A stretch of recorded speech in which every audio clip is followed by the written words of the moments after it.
Today on Proud Product Peeps, Evan Tachoir joins the show, where he talks about strength finders, including his own, from Maximizer, empathy, positivity, and more. He also talks about what makes him most proud, helping others find their way. Thank you so much for joining Proud Product Peeps. It's great to see you. I haven't seen you since early January of 2023? Yeah, probably about then. Thank you for having me. Yes, I love your shirt. I'm sure there's a story behind it.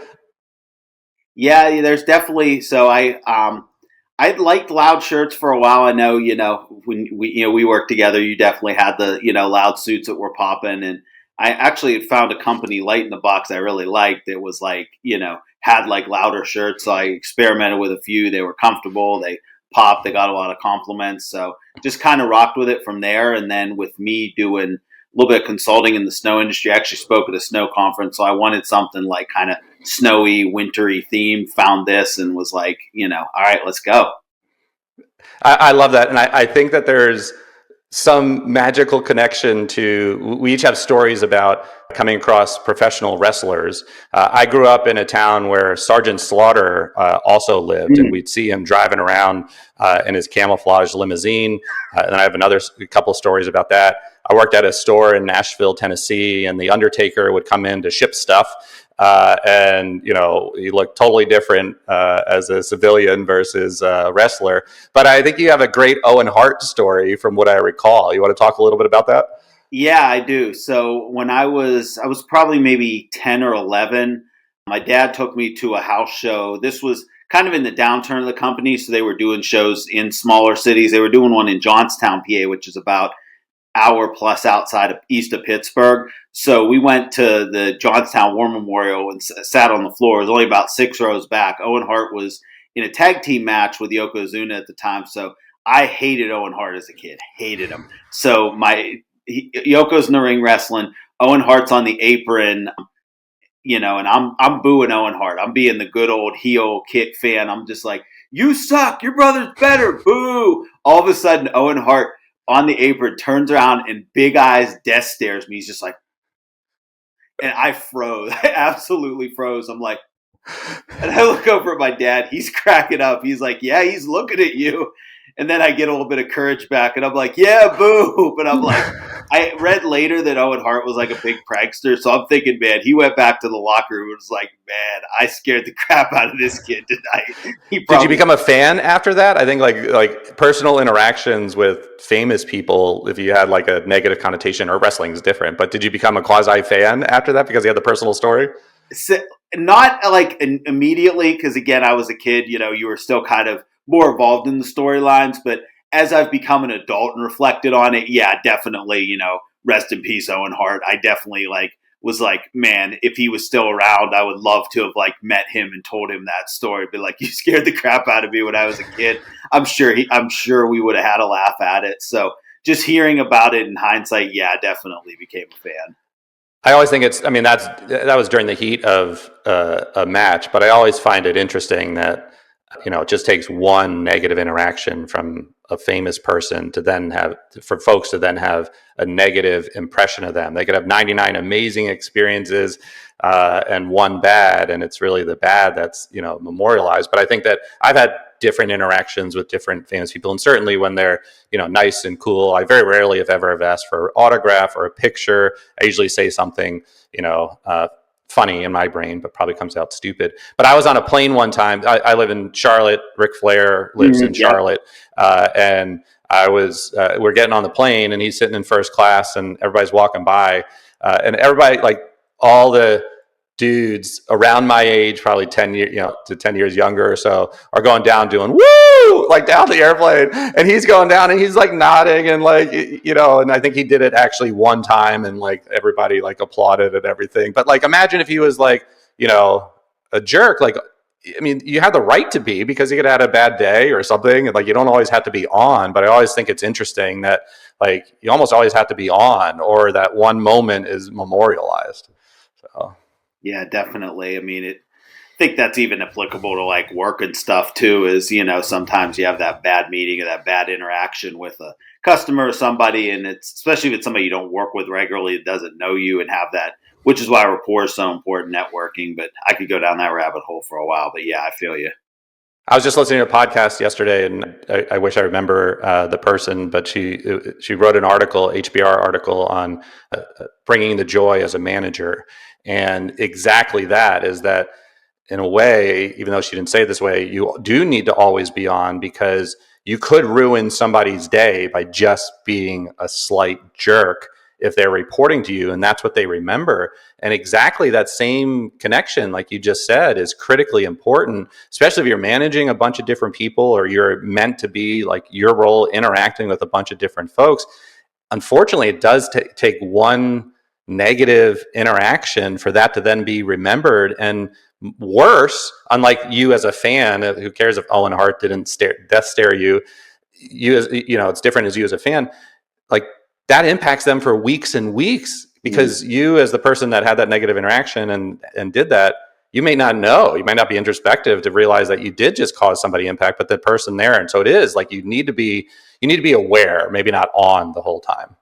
Yeah, definitely. I think that's important. And one thing I remember in the leadership program I run at work that one of my RIT VP said that he's like, hey, don't be above having the humility to apologize if you're off. If somebody steps in, you just had a rough call, maybe you don't handle things, maybe you're short, like have the humility because that can go a long way just to say, hey, you know what, I was a little bit off with you earlier. I apologize.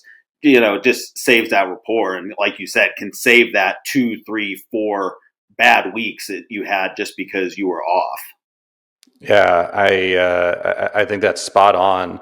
Before we get into what's made you most proud, you have a dog named Case. I do. Yeah. Let me and bring him up. and is he with you? Wake up, dude. Say hi. So yeah, he's a short too. You want to talk a little bit about the story of how you named him? So when I worked in snow and ice management before, so I've been pretty much industry agnostic, but always talent development, talent acquisition throughout my career. So with snow management, the company I worked for, one of our chief rivals was Case Facility Services out of the Boston area. And I remember our owner was always like, oh, why is Case always ahead of us in the standings? Like, what does Case do different? And my boss was like, I wish he would just stop focusing on Case and focus on us. And she was talking to me in a meeting one time about that, just a one-on-one. And I jokingly said, if I ever get a dog, I'm going to name him Case so he can tell us what to do. And we both busted up laughing. And then she was, I had talked to my wife about it. And during COVID, she wanted to get a dog. So I was like, can we name him Case? She's like, yeah. I'm like, okay, I'm sold. So I would actually bring him on calls, and I don't think the owner remembered the context of the joke. So he was like the only one on the outside of the inside joke, so to speak. Or, everybody else, I'm like, Case, what should we do? Everybody else would bust up laughing. So, and it's kind of funny because even as I've transitioned jobs, like my boss and when I was, when we worked together, called him my EA or my executive assistant. And then now, working in hub services, we have a position of case manager. So I call him case manager. So he's made his rounds. I mean, the commitment to the bit, that deserves a lot. Like committing to the bit is amazing. I think I'm a big talker when it comes to it, and but committing to the bit is different. I'm appreciative that you followed through on that. Yeah, definitely. It was something that it was a joke, but it definitely turned out to be a healthy one, and something that I actually met people from Case Facility Services at a trade show, at a conference I spoke at that had a trade show with it, and showed them pictures, told them the story. They're like, we got a mascot and we didn't even know it. Hey, so I have a question. This is timely for me, and I want to see if I should have followed through with the bit. It's the only connection is the naming thing, and it brought back a memory. So my son's name, we named him Cooper. Mm-hmm. He's now almost 20, and I'm a huge baseball fan. And I wanted to name his middle name, because middle names are pointless. I wanted his middle name to be Stown, so he'd be Cooperstown. like the Baseball Hall of Fame. Yeah, yeah, Ironically, yeah. he's going there today. Now I just realized it. He's up in New York, but I didn't. I named him James, and I kind of chickened out. My wife was like, "It's a stupid name, but you could have done it." I don't think I could have done it, but wouldn't that have been amazing if like his middle name was Stown? I mean, especially now that he's a baseball fan, I think it would have paid off. But then you always wonder, like, if it was, oh, you're Cooperstown, like, would he have then hated baseball growing up because it's like my dad named me after the Baseball Hall of Fame? That's so cool, you know what I mean? Because kids get like that. So no offense, Cooper. I don't know Okay. you're a great guy. No, that's a good point. I didn't think about that. It actually could have had a negative effect that much later, but he kind of turned out to be a quasi prankster like me. So I think he would have appreciated it. But you're right. Like that would have been a different path that, in the multiverse, that would have been, that would have gone down. So appreciate the backstories on Case and following through with the bit. Now, I'm curious, what's made you most proud of in your career?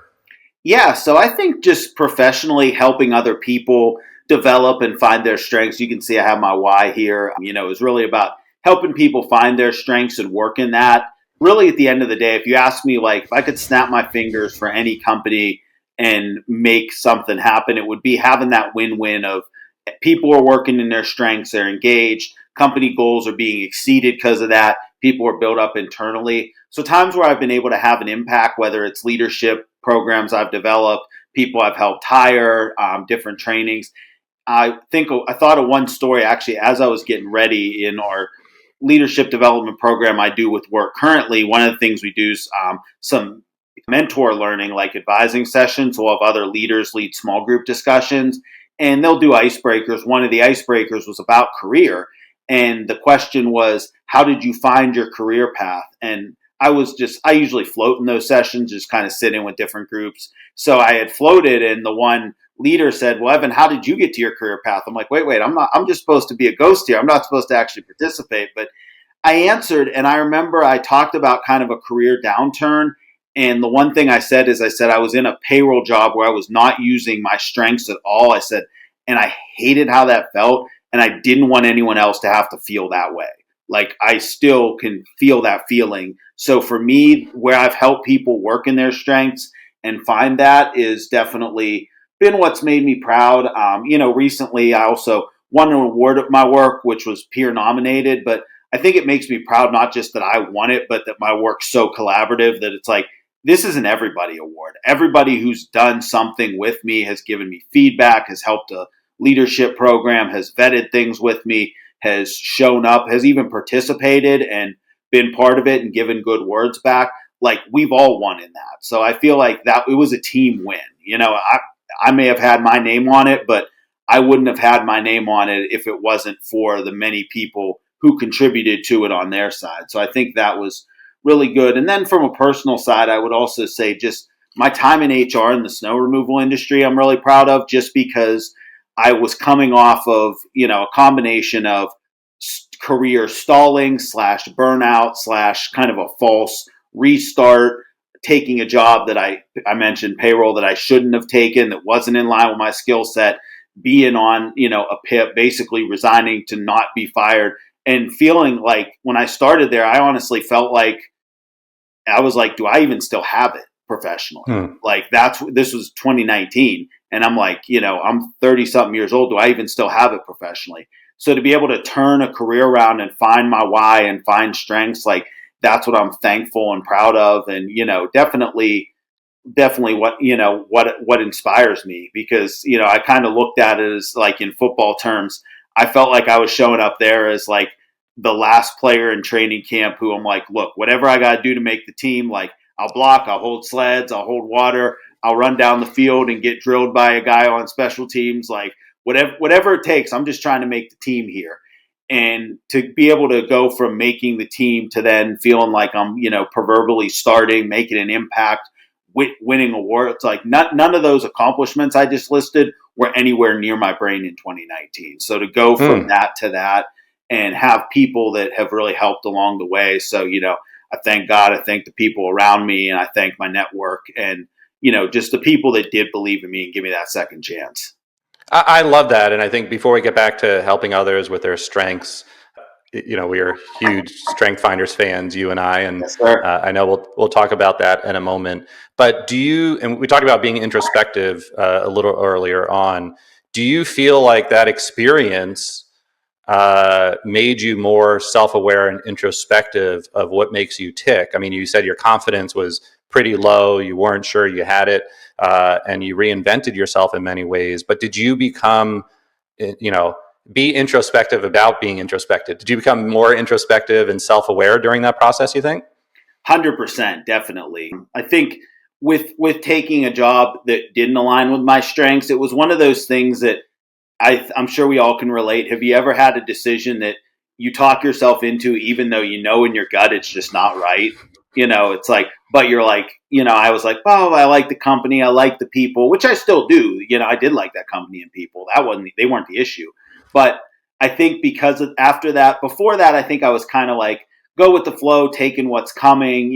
I think that got me more aware because I think before maybe I was looked at people that called their shots as almost arrogant. And I think that was a false, dichotomy that I was creating, that either you're arrogant and you call your shots or you just go with the flow. And I think neither of those are completely healthy. I think I've kind of become, in a spot where it's like, all right, I can call my shots and go with the flow, and sometimes call your shots within the flow, find where the iron's hot, so to speak, and speak up and say like, hey, I have a skill that I think can benefit in this area. But yeah, I know that was kind of run around answer, but the No, I short mean, I answer is think definitely yeah.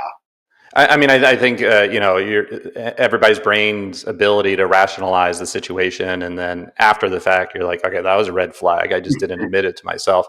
I think is super interesting. But it's so the 2019, 2020 Evan until today. I think that then realizing and being self-aware of yourself then allowed you, I assume, to help understand how to put people in the right position. So let's talk a little bit about your strengths, Mm-hmm. different than all the other podcasts I've done where we've just talked about the strengths. I do want you to help explain how individuals and organizations can use strengths to be more beneficial for themselves. But your top three strengths, if I have it correct: maximizer, empathy, positivity. Yep. I don't think self-aware or introspective is one of the 36 Clifton strengths, but I would add that as like a superset strength that you have. But you want to talk a little bit about your own strengths, those three, or others?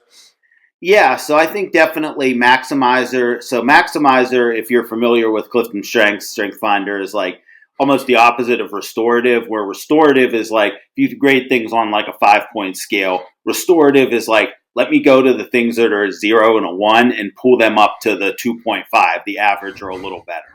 Maximizer is more the let me find what's at the 2.53 and push it to the 5. So I definitely like to work kind of with, which is probably why I like things like career development, succession planning, because obviously, as you know, you're a senior leader, good succession is identifying those good people and seeing how you can make them better or polish the edges, fill in those gaps to get them ready for that next level. So I think that works out well for me with things like leadership development, training and development.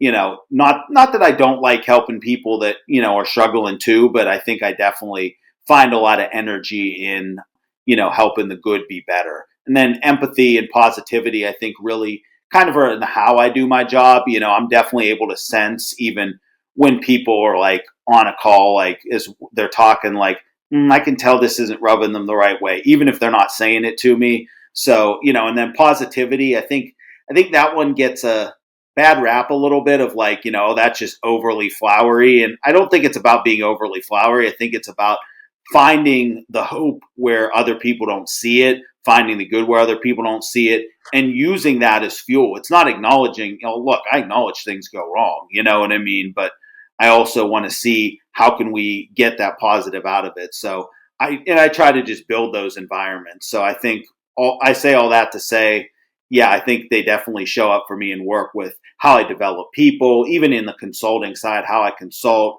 empathy, being able to really hear problems, both in the full-time job and even consulting that I do with like snow and landscape companies, to hear that problem.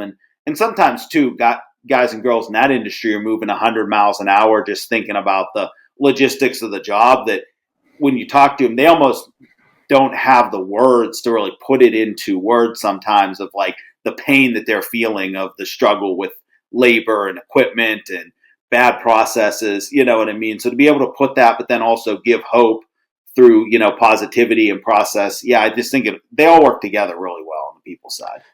So I'm curious. So I've been doing strength finders at least 10, maybe 12 to 15. I don't know. Time evaporates at a certain point. Yeah. And my strengths, changed from like 2016 to 2022 when I took it again. My current top three are strategic, individualization, and maximizer. Mm. And for moments in my career, I forget about them. And when I'm really in tune with them, I do try to remind myself that that's who I am, that I need to make sure to bring those out. Strategic is slightly different, but individualization, and then we both have maximizer. I think it's really critically important to that point earlier that we were talking about as well, of like having that one moment where you're negative, or you have a bad day and you ruin somebody's life, or week, not life. And like, how do you bring it out? Like, I think, how do you remind yourself? You have the why behind you, but like, can you talk a little bit about, your recommendation for how to use them and to remind yourself of them on a regular basis? Yeah, so I think one thing, and this is kind of gets into overall recommendations around learning and development, is you've got to make things fit with your workflow, because as adult learners, 70% of how we learn is on the job and is tied to what we do. Only 10% is tied to true classroom training. So I think a lot of people think like, okay, I don't, we don't have time to do an hour disc session or strength session or disc or whatever assessment you use every week. We don't have a time to do that. So what I've always recommended, especially more recently, is finding first of all, thinking about what already happens in your workflow. And what I mean by that is the one-on-ones you have, the department meetings you have, the team chats, and are there small ways that you can interject strengths into your workflow that, maybe, for example, and it doesn't have to be big, but it's kind of, I think about Simon Sinek. I saw a great interview he did talking about leadership as consistency. And the analogy he used was going to the gym for 9 hours on one day doesn't get you in shape. Working out, 30 minutes a day, eating healthy consistently gets you in shape. It's like, so, because he even said, he's like, if you brush your teeth one time, what's that do? Well, really nothing. He's like, unless you do it twice a day consistently.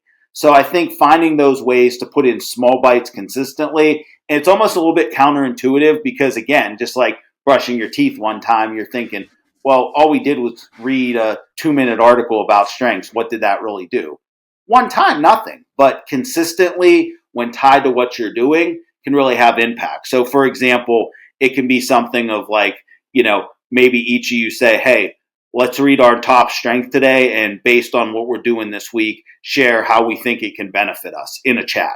And that's the one question you answer. So it can be one question in a chat.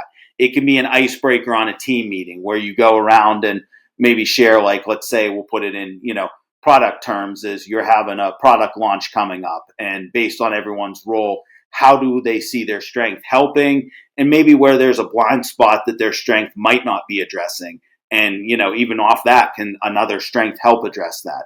And keep those to like, a 5 to 10 minute on a meeting, an icebreaker on a one-on-one. I always recommend having professional development icebreakers on one-on-ones of what I learned this week, how I'm applying it at work. Individual development plans for employees, incorporating strengths is definitely a good way to do it.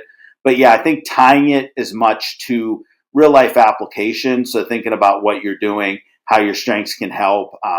Role plays, I always love, role playing different scenarios, putting people in different scenarios. One thing I like doing too, I did this activity with disc, but I think you could do it with strengths as well, as I call it energizers and button pushers. So what it is you basically pull out statements that is like, this strength likes this. And then you pull out the like don't likes of it. When what you do is, for what I do for like a group, is I'll put, based on the group composition, I'll put several statements on the board from like energizers and button pushers, give them about 5 minutes to call out two that, or write down two that energize them that like, yeah, when I get to do this, I love it. And two where if I have to do this, I scream. It's like if I have to deal with somebody being negative to me, I scream. And then what they do is they talk to each other about it, and you share like, hey, this is what energizes me, and share the scenarios. And then with the button pushers, kind of sharing where you need help. So for example, on a strength side, I would say for a button pusher side for me could be if I have to work with something that an employee that's not doing so well, or a negative situation, especially if there's a lot of negativity, I need a place, if you're my teammate or my manager, just to dump the bucket about it and just kind of say, hey, this is getting to me. I just need to decompress. Can we talk for 5 minutes? Even if it's just chat, you know what I mean? So what that does is that builds that empathy and shows teammates how you can both lock into your strengths and how you can support each other in areas where there might be gaps. So I hope that was helpful, but the short takeaway is really step one, think about your workflow and, the meetings you have.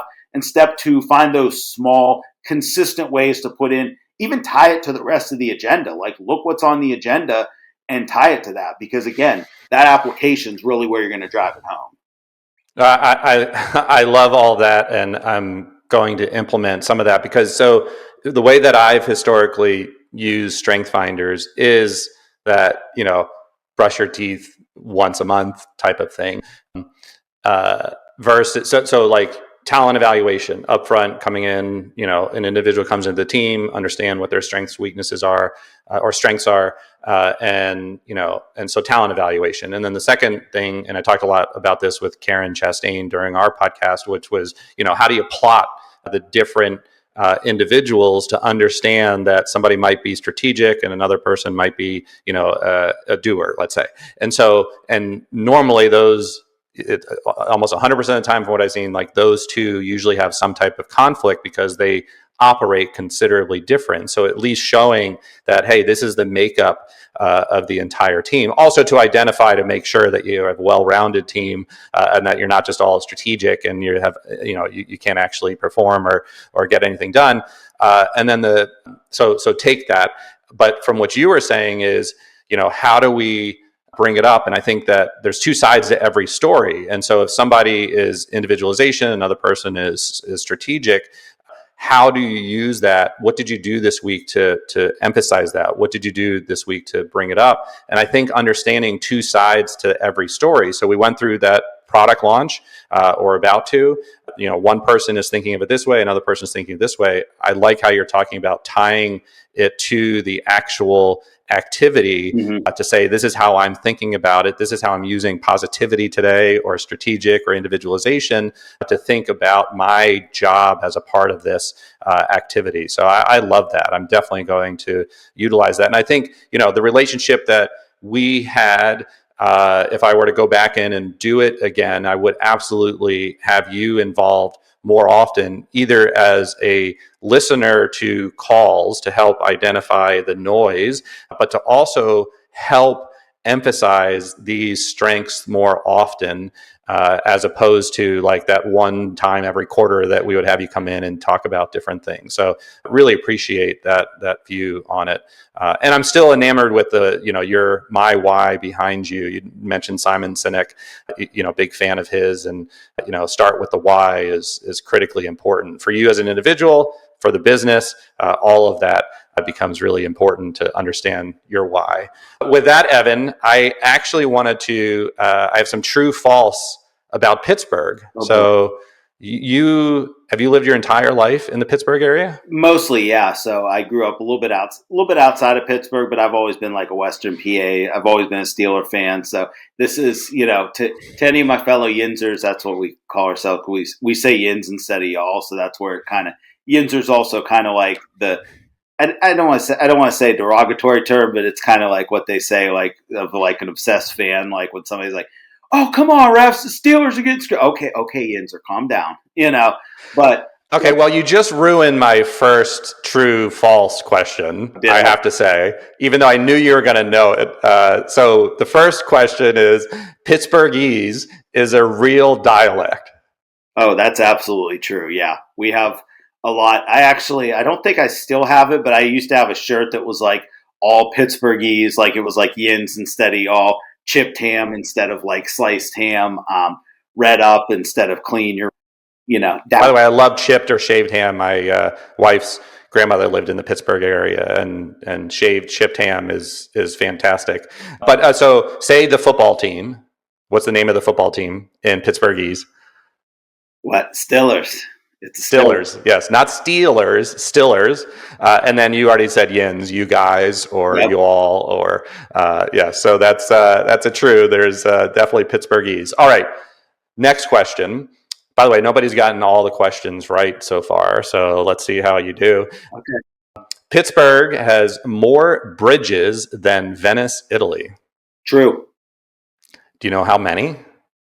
I don't. I want to say. Let me think. I've seen this stat before, but I'm not remembering. I'm going to say 432. Holy guacamole, is 446. That was I was close. very impressive. Yes, yes. I remember seeing four. I couldn't remember like what was around it, but I was. I remember when I saw that. I'm like, oh wow. Next question. There's an inspector of steps as an actual job in this Pittsburgh area. Oh wow, this is tough. I've never heard of it. I'm gonna say true just because I believe Allegheny County is bureaucratic enough to have that. So I'm gonna say it is true. There's 700 sets of steps, and a city employee goes and maintains, monitors those 700 sets of steps. I've never heard that. I never realized that was a thing. You would assume that each group has their own area, but nope, there's somebody that monitors the 700 sets of steps. Wow. Pittsburgh is home to the first baseball stadium in America. I'm going to say false. True. Really? Yes, I forgot to write down what year it was, but it's at least probably 150 years ago or 140. I decided to fool you by having all true so that you would think that one of these has to be false. But no, they were all true. There was so many interesting facts about Pittsburgh, I couldn't make them up. There is a lot of interesting facts. I did not know the baseball stadium one. I kind of figured that had to be somewhere. I mean, we were one of the original baseball cities, but maybe just because the Pirates have been down so long that we don't think of ourselves as a baseball city anymore. God bless the Pirates. I'll tell you that PNC Park is beautiful. I've been there once or twice, and that's beautiful. So yes. Hey, Evan, I thank you so much for joining. So many great, interesting facts about Strength Finders, about what makes you proud. I love the fact that introspective and interest in helping others as what you're most proud of. It gives me goosebumps to hear stuff like that. So I really appreciate that. I really appreciate you joining. It's wonderful to see you again. Awesome. Thank you, Justin. I really appreciate it. It's an honor. It's a privilege. And yeah, I just really appreciate it and hope to, any of the listeners, that this really helps and encourages y'all if you're going through a downtime in your career or a transition or just something tough in life that, hold on, things do get better, reach out to your network, reach out to those you care about. And I hope if I can, with, again, positivity, strength, if I can give some encouragement to somebody today, then I definitely did my job being on here. I mean, I love everything that you just said, except for the fact that now I'm questioning if you're actually from Pittsburgh because you said y'all and not yins. You know what? I personally say y'all. I think because I grew up listening to hip hop that I kind of picked it up. And I never, this is going to get me canceled by some of Pittsburgh, but I never liked saying yins, even though I do say yinzer because I'm a super sports fan. So it just never flowed off the tongue right for me. So and as a guy who lives in the South, I refused to say y'all for like the first 10 years I lived here. Living up in the Northeast, it was always you guys, but now y'all is, for a variety of reasons, more appropriate. No doubt. All right, man. Great seeing you. Thank you. Thank you, Justin. I appreciate it.